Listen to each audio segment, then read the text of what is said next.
He's filming us. Because I'm going to training camp today. Oh. Not going to see you for at least 2 to 3 years. I'm just kidding. I'll probably see you tomorrow. Kicker Josh Scobie reporting for his 12th training camp with the Jaguars. Look for a full feature coming up Friday on Jaguars.com.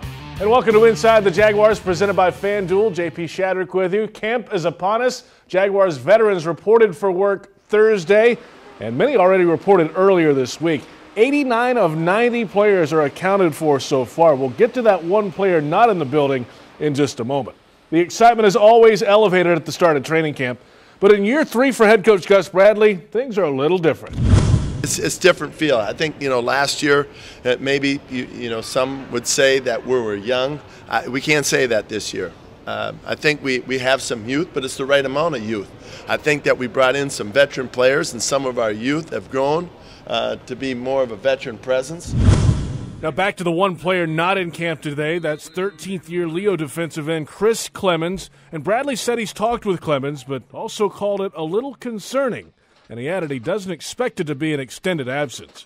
Veteran linebacker Paul Posluszny spoke with the media today, too, and he said that players understand that Clemons' normal offseason routine is a little different, but now is the time to help the team. He really makes things go on that defensive line, and he's a big part of our pass rush, and he's a great teammate to have around. Veteran presence, leadership. He's been on outstanding defenses before, so, we want him here. We want him here, so, whatever we need to do to get him here, I think we'll try. Some other notes from reporting day. Wide receiver Marquise Lee is cleared to practice. He missed the final phase of the offseason program with a knee injury. That's good news for the receivers. Rookie safety James Sample has that broken arm. He's week to week in camp.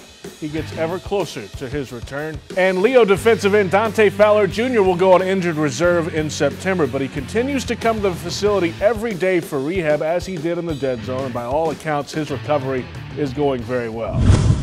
Well, on training camp eve, everybody expects improvement from this team as a whole, but for senior correspondent Brian Sexton, it all comes down to one guy.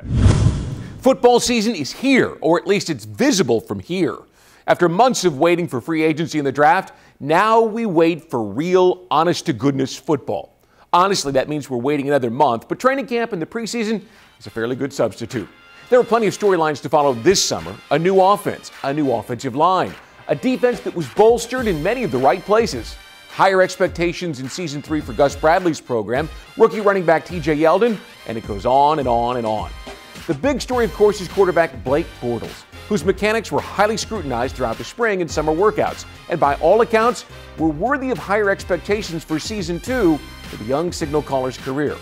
If you have a quarterback in this league, you win. If you don't have a quarterback in this league, you don't. The defense should be better. The offensive line, with better players and a highly regarded new coach, should be much better. Julius Thomas is the first big-time offensive threat they've had around here in years. If Blake Bortles is better, then the Jaguars will be much better. Maybe a lot better. So will Bortles be better? That's what we all want to know and hope to find out when training camp opens tomorrow. Tomorrow it is, Brian. Season ticket members only at Friday's practice, but remember to register for free tickets to the rest of the open Jaguars practices. For those dates and all the information, visit jaguars.com/training camp events. The Jags are off and running. The first training camp practice Friday at 9:55 a.m. We'll have live coverage from practice right here on Jaguars.com. That's it for today on Inside the Jaguars, presented by FanDuel.